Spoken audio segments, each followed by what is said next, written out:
Growing up and celebrate, now let's get medicated. Man, let's get medicated. What is going on YouTube? My name is Sullivan and welcome to my unboxing / overview of the NZXT S340 mid-tower PC case. I do apologize that the video quality is absolute, complete total shit, but I don't have a video camera. All I have is a cell phone. I mean, I have a flip video camera that shoots at 480, but that's not the point. The S340 comes in kind of hard styrofoam, which isn't really uncommon, but hard styrofoam IMO is really only good for one good blow, and after that one good blow, you might end up with a dent in your case, which I don't really care for. In one of the foam covers, I found a complete instruction manual that breaks down the case top to bottom, shows every single component of this case, what you can do with this case, what you can fit in it, what you can do with it overall, every single bit and bob that's involved in the case. After taking off the little baggie from the case, my eyes just lit up with joy, because one, I have been waiting on this case for a very long time. Well, not really, but I've been extremely excited to get it, and it finally came today, and I just could not fucking wait to go ahead and open it. I felt like a kid opening Christmas presents. Looking at the side of the case, you are greeted with an absolutely massive window to see all of your components and all of your bits and bobs that you've put so much work into. The front of the case is kind of just, well, basic. I'm actually going to try to get a custom sticker made of my logo and slap it on the front of it. I don't know if I'll end up doing it or not, and it also has a small NZXT logo printed down at the bottom, well, embossed into the sheet metal. On the other side of the case, we don't really have much. It's more of the same thing, just kind of this matte black finish all across the side of the case, which I'm not really a huge fan of, but I still like the red and black combination, which is what I got. On the top of the bezel, you can see the red and as well as two 3.0 USB ports, steel-plated audio jacks, and a LED power button that lights up red, as well as a place to mount either a 120mm or a 140mm fan. On the back of the case, the first thing we see is a PSU mounting bracket that actually mounts onto your power supply and then into the case, and above that you have 7 vented PCIe covers, as well as another mount for a 120mm fan. I do not believe you can put a 140mm fan on the back, which is a tad unfortunate, but I'm running 120, so it's fine. Also, the thumb screws, I don't know why I actually recorded this, but thumb screws are kind of just basic. They're basic thumb screws, but I do like that they have these little plastic washers on the end to prevent scratching your case, and pardon the dirty nails, it has been a long day. And finally, on the inside of the case, again, I do apologize for the shitty camera quality, but as you can see, obviously I went for the red and black version, as I already mentioned. These two brackets right here are for your SSDs, which I think is really cool that they mount them right up front so you can see them. I was going to get a HyperX SSD just to match the build.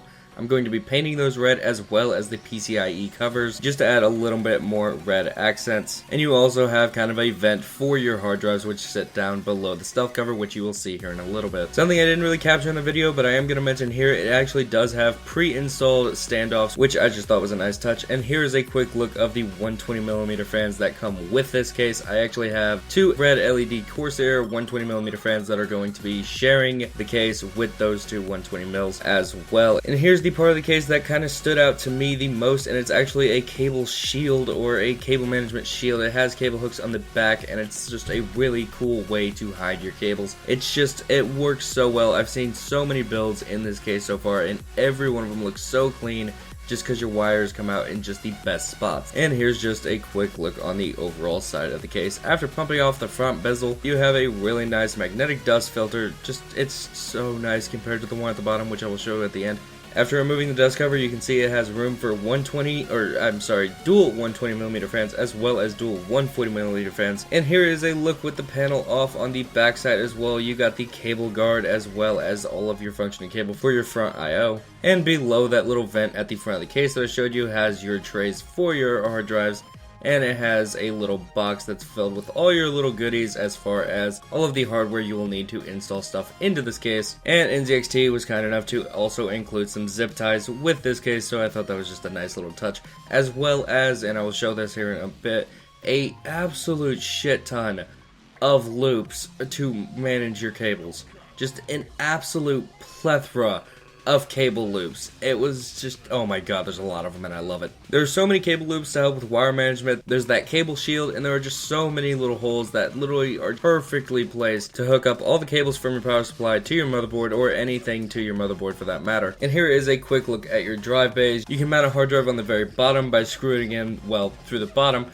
And you also have 2 rails on top of that for more hard drives, which is where I'm probably going to end up installing my hard drive, just because I like it in the, cage. I don't know why, but yeah. Personally, I just think it looks a little nicer. And here is the bottom of the case, and regrettably, it does not have that nice of a fan filter at the bottom. If you do choose to put your power supply fan down, it is a tad unfortunate, and it is kind of a bitch to get back in. It took me a couple tries just to get the hang of it.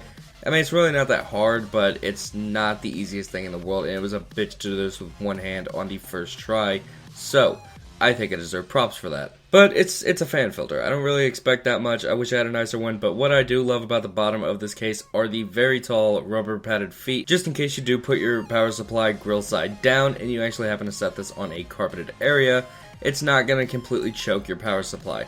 I still wouldn't do it personally, just personal preference, but you do have that option, which is nice. So yeah, that about wraps it up for this video, guys. I'm sorry this isn't like an in-depth review or anything like that, or the most professional, you know, video on the face of the planet. I'm not making this video as like a review for the S340 case. I'm not a reviewer. If you want to see a review of this case, I will leave a link down in the description of the review that made me want to buy this case from Linus Tech Tips. I watched quite a few reviews on this particular case, but Linus really sold me on it, so if you want to check out that review if you haven't already, the link will be down in the description. All this video really was to just, you know, show off my new case, because I said I was doing an unboxing of it, so I went ahead and did an unboxing of it. This was supposed to be just a nice little voiceover. I tried to redo it like 100 times, and this is the best I got. But I'm going to go ahead and wrap this video up here, guys, so if you enjoyed this video, please leave a like, comment. If you haven't yet, subscribe, share, channel with your friends. It would really help me a lot. And as always, game on. This live streaming, that's the problem. It's live. I can't fix it if it's live. But anyway, back to the subject. And the whole reason I brought it in the first place is because if you paid attention to my channel a few days ago, you may have noticed like 7 different live streams that went up on my channel. And my friend